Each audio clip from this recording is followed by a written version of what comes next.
1, 2, 3. If there's one fundamental truth about humanity that I think we can all agree on, it's that we love to group things, rank things, and organize things. It doesn't matter what those things are, they can be real or imaginary, physical or philosophical. If there is more than one of something, we will inevitably try to split it up into neat little boxes.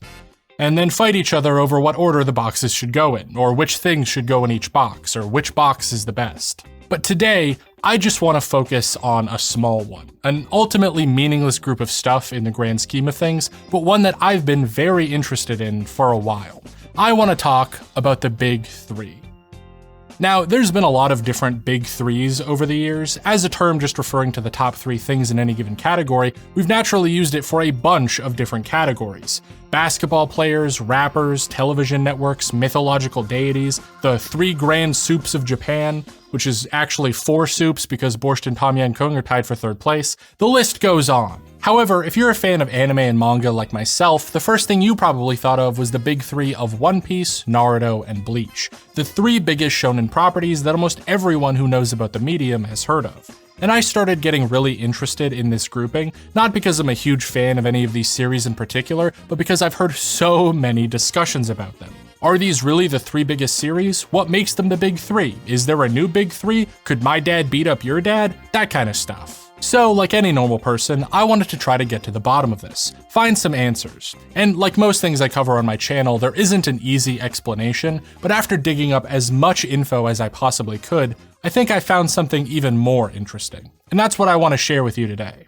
But before I get into that, if you're someone like me who enjoys going on deep dives into obscure topics on the internet, you've probably come across some shady websites or location-based content bloggers. I know I always find someone making videos like this, and that's why I've partnered with NordVPN, because it's their mission to keep the internet safe from online threats, censorship, and surveillance. As someone who's constantly looking for obscure pieces of media or old websites, both for videos and in my personal life, it's such a relief being able to hide my IP address and browse with a secure encrypted connection with just the click of a button, because that means that I'm fully protected from things like man-in-the-middle attacks, and absolutely nobody I don't trust can see what I'm doing online. Plus, if something is only available in another country, it's dead easy to switch my connection over to that country and get full access to it. And that's not even mentioning Nord's Threat Protection Pro and Dark Web Monitor, which can further protect you by automatically detecting malicious files and phishing scams and alerting you when hackers might have posted your information online. So if any of that sounds interesting to you, then you're in luck, because NordVPN is offering an exclusive deal where you can get 4 months extra if you head to nordvpn.com/Lextorias or click my link in the description. And that's on top of the 4 months you already get if you purchase a 2-year plan. So that's a bonus 8 full months of NordVPN, the best deal they are offering, and you can only get it from creators like me, using my link at nordvpn.com/Lextorias. And it's absolutely risk-free, as they're also offering a 30-day money-back guarantee. Once again, that's nordvpn.com/Lextorias for an extra 4 months of NordVPN, risk-free with a 30-day money-back guarantee. Thank you to NordVPN for partnering with me, and back to the video. So for anyone watching who is, for whatever reason, unfamiliar with anime, the Big Three is actually referring to 3 of the biggest properties in the biggest manga magazine, Weekly Shonen Jump. Those being One Piece, Naruto, and Bleach. These stories all started publishing from 1997 to 2001 and ran together from 2001 all the way to 2014, consistently being some of the best sellers in the magazine and getting prominently featured together on the cover, which is an impressive feat in a magazine that regularly publishes about 20 stories at once. Plus, by 2004, they all had equally successful anime adaptations that would go for hundreds of episodes each, all of which makes it pretty easy to see why people would lump them together. However, looking into any singular reason that these 3 specific anime would have been considered special already kinda leads to a dead end, because they were never the clear bestsellers of the magazine. Looking at just top sales overall, series like Yu Yu Hakusho, Rurouni Kenshin, Slam Dunk, and especially Dragon Ball were all some of the heaviest hitters. So much so that sales of the magazine fell by about half after Dragon Ball stopped in 1995. And even during the time period where the trio were all publishing, many other manga like Hunter x Hunter, Death Note, and Toriko would regularly push them out of the top sales spots. In a video by Totally Not Mark that covers all this, they talk to an industry expert and try to find some definitive metric that could have been used to create the big three as we know them. But the only one that really lines up is Jump's fan popularity poll, which consistently voted for One Piece, Naruto, and Bleach. Yet this is a poll that Mark and his expert admit only represented a tiny fraction of the readership. So without some supporting evidence, it's hard to believe it was single-handedly responsible. Now, the natural next place to look is in official marketing material, because confirmation that Jump referred to these properties as a trio could give us an answer as to why. And there's always this argument I see brought up that in Japan, the big three doesn't exist, or nobody cares about threes as much as the West, but honestly, that just isn't true. Funnily enough, one of Jump's official Twitter accounts has literally used Bigu 3 with the Roman numeral 3 and everything, but only to refer to the in-universe three heroes of My Hero Academia, using the same term that the author, Horikoshi, uses, written out in katakana, suggesting it's just borrowing from English. A closer Japanese equivalent would be Gosanke, which does literally translate to Big Three, or more literally, three great families. And in fact, it has its own Japanese Wikipedia article referring to dozens of different top three things in the same way the English term does. As a term, it is used in casual slang in pretty much the exact way that we're looking for. And fun fact, one of the most popular usages is in the Pokemon community, where Gosanke became a common term for your three starters. However, unfortunately, I couldn't find any evidence of anyone from Shonen Jump using it. The term that I have seen used by people at the magazine in various positions is Sanban Bashira, or three pillars. As far as I can tell, this is a bit of a less popular term than Gosanke, though has some use in sports like baseball to describe like three key players on a team. And wouldn't you know, we actually have an interview with the previous Shonen Jump editor-in-chief, Hiroyuki Nakano, from 2018, where they explicitly say, quote, One Piece, Naruto, and Bleach were the three pillars of Jump. So this is outright confirmation that the editors of the magazine on some level acknowledged this group of three and had a term for them. The full quote from Nakano is about how Bleach and Naruto stopped publishing and how the magazine needs popular manga that can replace them. More specifically, a big hit that has a first print run of 1 million copies. However, this gives us less info than you think. This interview was after these series were finished publishing, long after they were already grouped up together, and it's one of the only places we see them referred to in an official capacity. In fact, one of the other places is in an interview with Horikoshi and Bleach's author Tite Kubo. While talking about Jump, Horikoshi refers to Bleach, One Piece, and Naruto as his three pillars of the magazine, in this sort of casual manner. And another interview with Jujutsu Kaisen's Gege Akutami has him calling them the three pillars in this same way. And looking into it, that's because the use of the term three pillars here is somewhat referential. We could even see Nakano use it elsewhere in his same interview, calling Jump's newly launched self-publishing site, Shonen Jump Rookie, the third pillar of acquiring new writers, meaning it's clearly not something special to the big three. And that's because its origin is actually tied to the company's history, or more specifically, its guiding principles. Friendship, effort, victory. These are the three things that Shonen Jump say are necessary for boys manga, and it's a trio that came about all the way back in the 1960s, when the magazine's first editor-in-chief, Tadasu Nagano, conducted regular polls among young readers, asking them to choose three words from a list. Specifically, a heartwarming word, an important word, and a word that made them happy. This was just one of many regular polls that the magazine did to gauge their audience. However, Nagano loved the answers he got, because even after conducting the poll on a yearly basis, the most popular words were always friendship, effort, and victory. Right from the early days of Jump, these three words became colloquially known as the three pillars and drove a lot of the editorial policy of the magazine. Since Nagano stepped down, the words themselves became somewhat contested, a lot of editors hating the word effort in particular as they believed it was boring. In fact, Akira Toriyama himself went on record in an interview saying that all of the three pillars were lame, and Goku as a character was almost completely antithetical to them. But thoughts on the principles aside, they did pretty much cement the importance of groups of three within Shonen Jump, which is why future editors-in-chief and manga authors would bring the three pillars up so much to refer to various things, like One Piece, Naruto, and Bleach. So this just confirms again that these three series were connected. They even had a semi-official nickname among people that worked at the magazine publishing them. However, we have no way of connecting these different accounts of people calling them the big three, and no answer for if there's any singular reason they were called that.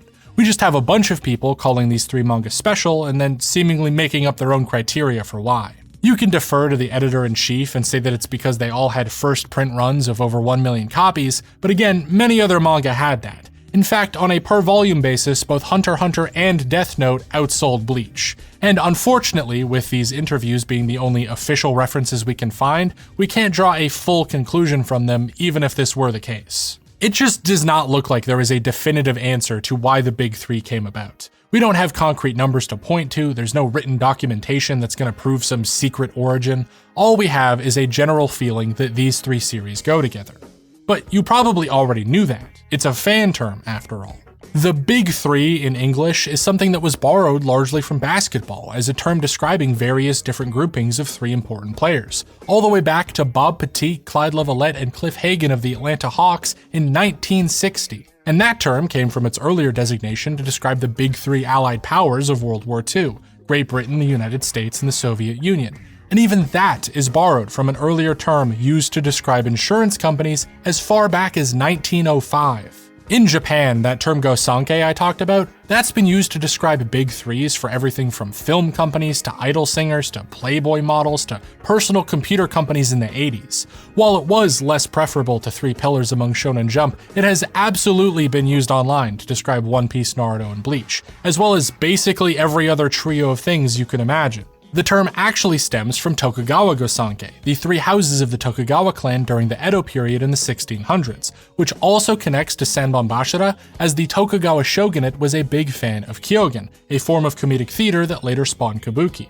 And one of the major ceremonial plays within Kyogen was called The Three Pillars, as it involved a master asking his servants to build a house with literal pillars. Though even the Tokugawa Gosanke probably has roots all the way back to ancient China's Romance of the Three Kingdoms, a famous piece of historical fiction written all the way back in the 14th century that was almost certainly influential across all of Asia. And if you want to get into religion and mythology, we've been grouping things into three since forever. You ever heard of something called the Father, the Son, and the Holy Spirit? How about the triple goddess of neo-paganism, the Tridevi of Hinduism, the three ages of Buddhism, the multiple different trios in Greek mythology, including Zeus, Poseidon, and Hades, who are literally called the Big Three in Percy Jackson. Gilgamesh himself is described as 2/3 divine, 1/3 human, which I'm not even sure is possible, but is probably influential. If you get into it and try to actually look into groupings like the Big Three, you'll honestly just drive yourself insane. I almost did making this video, because there are no answers. There are no connections between any of these things I've just listed, but all of them are groups of three that are big and important and influential. So because they stuck, we've thought there has to be a reason, and we've gone back and retroactively tried to establish one, sometimes cherry-picking data that supports it. Female monsters in Greek myth are often tripled. The Graiai, the Furies, and not even monsters. Why do you think that is? I don't know. I've tried really hard to find it out. And the thing is, whenever you try and look for a cause, what you get is just endless examples. People go, oh, well, of course it's three, you see, because it's like, you know, the God and Jesus and the Holy Spirit. And you go, well, what you've done there is just tell me another three. Yeah. There's not some kind of elemental reason. But why three? We already know the Big Three is the Big Three. That's already a fact in our minds. So any searching we do to try and come up with a why is going to have that bias going in. We're going to find some small piece of evidence that might be otherwise insufficient, like fan polls or a general trend in the cover of a magazine, or a single quote by someone who works there. And we're going to say, this must be it. This is where it all came from. But that's not how any of this works. There isn't any particular reason why we group things up into threes. We just do it sometimes. And there are various other numbers we like grouping things into. 3 isn't even all that special, in the same way that the groups themselves often aren't all that special. Because there aren't just 3 good basketball players, or 3 good insurance companies, or even 3 allied powers in World War II. Encyclopedia Britannica throws China and France in there and calls them the Big Four. And France. So thinking that there's some elemental reason why the Big 3 shonen manga are special is just kind of foolish. But because I still want to give this video some sort of conclusion, why don't we go through one final bit of history? Looking back at Shonen Jump's past, one of the most popular ways to split it up is into decade of release. And for each decade that Shonen Jump was around, we can actually find a few standout manga that sort of led the magazine. In the 1970s, this started with Horenshi Gakuen and Otoku Ipikigaki Daisho, which were what cemented Jump as popular with young boys. One series being about someone trying to be the world's greatest gang leader, the other being an ecchi sex comedy taking place at a school. In the 80s, Fist of the North Star, Kinnikuman, Captain Tsubasa, and Saint Seiya all blew up, which started to shift the focus of shonen manga towards battle stories and sports, something that pretty much continues to this day. And this was pushed even further in the 90s with the sales records that were broken by Dragon Ball, Yu Yu Hakusho, Slam Dunk, and Rurouni Kenshin. Manga that were so successful they led to what was dubbed the Golden Age of Jump, with a peak of over 6.5 million copies in circulation by 1995. I've even found various Asian fan communities calling these migrant worker manga as this somewhat derogatory term to denote that foreign workers coming to Japan and China would almost always recognize properties like Dragon Ball because they had gone so mainstream. However, while manga like Dragon Ball really hit their peak in the 90s, most of these series also stopped publishing in the 90s, for various reasons. Rurouni Kenshin was one of the last to finish in 1999, but even before this point, the magazine was having a full-blown identity crisis. Their sales had plummeted after Dragon Ball, and more than that, they no longer had a steady roster of frontrunner manga to fall back on. Every other decade had this strong, consistent theme with their top series, something that pushed the medium forward, or characters and franchises that people around the world knew. But after 1995, Jump didn't have any of that. Going a bit behind the scenes, Kazuhiko Terishima, the editor who had famously started Akira Toriyama's career by publishing Dr. Slump, had just been promoted to editor-in-chief in 1994, where he ended up inheriting the massive decline in sales the magazine faced. On top of this, the only response his boss, the president, could come up with was to try to do a detective manga to compete with Detective Conan, a project that immediately flopped and went nowhere. So Terishima wanted to shake things up, throw out the old ideas that weren't working, and do something different. And one of his first major decisions as editor-in-chief was to axe the over 10 new projects that were getting started, and try to focus much harder on cultivating fresh talent. According to Terishima, the 3 pillars of Jump were never actually friendship, effort, and victory, but rather the principles that the founder, Nagano, had instilled within the company. New series by new writers, working together with the editor, and the importance of reader surveys, something that he felt the company was not living up to as there was not a single series in publication that followed any of these 3 pillars. So Terishima started getting more involved in the editorial process, and in 1997 he attended a serialization meeting with an aspiring writer, Eiichiro Oda, who was pitching his new series, One Piece. Terishima did not approve the manga. In fact, his thoughts in the series were that, quote, the story isn't organized and the main character's ability to stretch his arms isn't very cool. So One Piece ends up getting denied. Several times, in fact, before someone reminded Terishima of his own quote about the 3 pillars, and he decided to hear Oda out. Which we all know led to One Piece becoming the #1 story in Shonen Jump pretty much instantly. And with it came a slew of new manga, as Terishima's mission was to only focus on aspiring authors. And this, I think, is where a critical decision was made, because across the next 5 years of Terishima's tenure, the entire magazine got filled with new stories, all of which did pretty well, though none of them even close to the peak of what the magazine had achieved just a couple years ago. Because even with fresh talent, Jump still didn't have an identity. They weren't creating a recognizable brand, their roster wasn't there. So at some point, it became obvious they had to try to group up One Piece, their big hitter, with other similar top-selling series. And we can see Jump actually experiment with this just by looking at the physical placement of the different titles throughout the magazine. In 1998, it's One Piece, Rurouni Kenshin, and Seikamatsu leader Den Takeshi. Then in 99, Hunter x Hunter and Hikaru no Go pop up. Then in 2000, Naruto takes a top spot, and it just does not leave. It remains in the top 3 spots in the magazine until 2013, with One Piece at the front all the way to today. But in 2001, they're paired up with Yu-Gi-Oh!, then The Prince of Tennis, then Eyeshield 21.